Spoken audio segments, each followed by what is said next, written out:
Throughout history, literature has not only reflected society, but challenged it, reshaped it, and often led to social change. Among the most transformative movements in literature is feminist literature, a body of work that doesn't simply tell women's stories, but rewrites the very narrative of power and existence.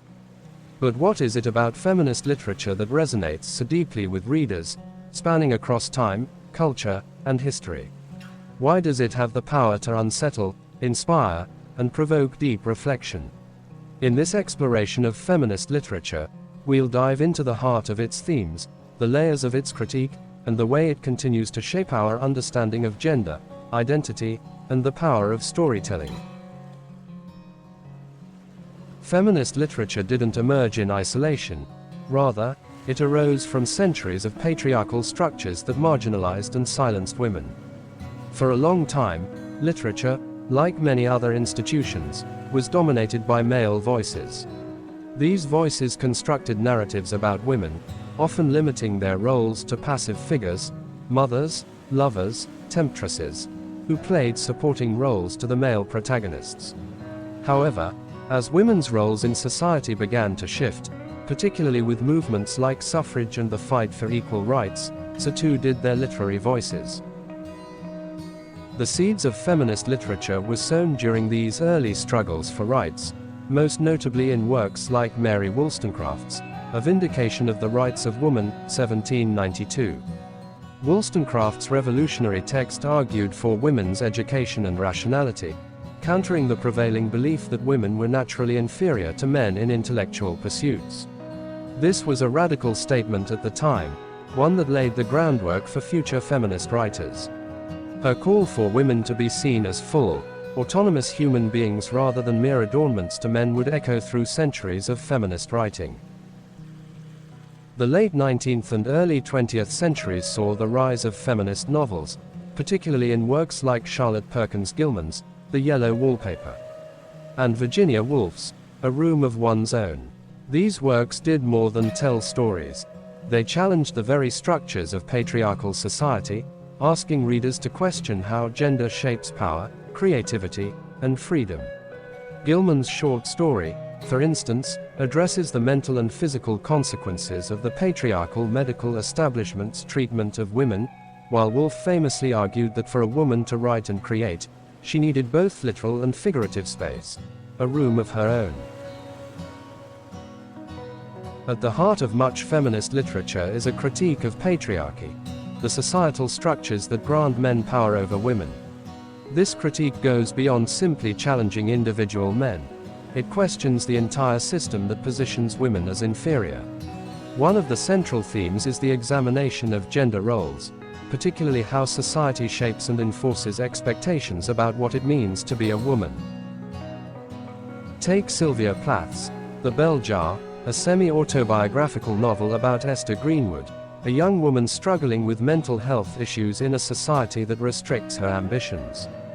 Plath's writing poignantly critiques the limited options available to women, even in the mid-20th century, as Esther feels suffocated by expectations that she should either conform to traditional roles of marriage and motherhood or face a kind of existential collapse. The novel suggests that mental health for women, particularly women who refuse to conform, is deeply affected by the pressures of gendered expectations. This critique is not confined to Western literature. Around the world, feminist literature has explored the intersection of gender with other systems of oppression. Intersectionality, a term coined by Kimberlé Crenshaw, refers to how different forms of discrimination, race, class, sexual orientation, interact and compound one another. Alice Walker's The Color Purple explores these themes with depth and complexity. Walker's novel gives voice to African American women who face not only the gendered violence of patriarchy but also the systemic racism that shapes their lives. Her characters navigate a world of brutality but also seek empowerment, connection, and, ultimately, love in the face of overwhelming oppression. Another recurring theme in feminist literature is the quest for identity. For centuries, women's identities were prescribed by societal norms. Daughters, wives, mothers, and stepping outside of these roles often led to social exclusion or worse. Feminist literature, however, often explores how women reclaim their identities, how they discover who they truly are beyond the roles assigned to them. Toni Morrison's Beloved is a masterful exploration of identity, freedom, and the haunting legacy of slavery. Though not strictly categorized as feminist literature, Morrison's novel delves deep into the struggles of women, particularly black women, to reclaim their sense of self in a world that continuously denies them autonomy. Seth, the protagonist, must come to terms with the traumas of her past while attempting to forge a future for herself and her daughter. Morrison's prose underscores the physical and psychological toll of oppression, yet also illustrates the indomitable spirit of survival and self-definition. In many feminist works, the journey of self-discovery involves breaking free from not just societal expectations but also internalized beliefs about what it means to be a woman.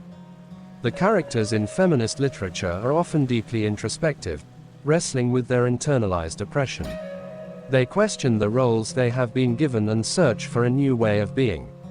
This tension is vividly portrayed in Kate Chopin's The Awakening, where the protagonist, Edna Pontellier, grapples with the restrictive domestic life expected of her, leading to her ultimate quest for personal freedom, albeit at a tragic cost.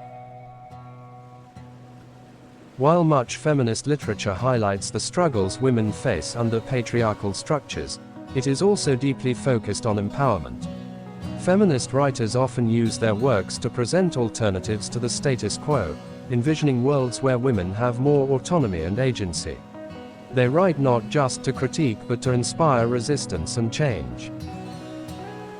In Margaret Atwood's The Handmaid's Tale, the dystopian world of Gilead is a stark warning about the dangers of patriarchal control over women's bodies. Yet, even in such a repressive society, the female characters find ways to resist. Offred, the protagonist, may seem passive at first, but her subtle acts of rebellion, stealing moments of intimacy, hiding illicit words, show that even in the most oppressive circumstances, the human spirit seeks freedom. Atwood's novel serves as both a cautionary tale and a call to action, urging readers to remain vigilant in defending women's rights. This theme of resistance is central to much of feminist literature. From the suffragette writings of the early 20th century to contemporary feminist poetry, these works offer a powerful message: change is possible. Feminist literature is not just about highlighting injustices.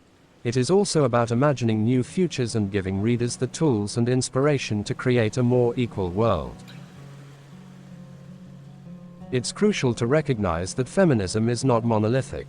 The experiences of women vary greatly depending on their race, class, geography, and other intersecting identities.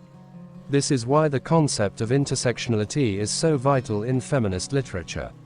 Intersectional feminist literature acknowledges that while all women face gendered oppression, some women face additional layers of discrimination due to race, sexual orientation, or socioeconomic status.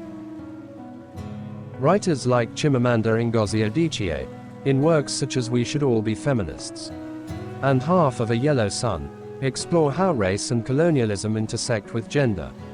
Adichie's works provide a voice to African women who are often excluded from Western-centric feminist discourses.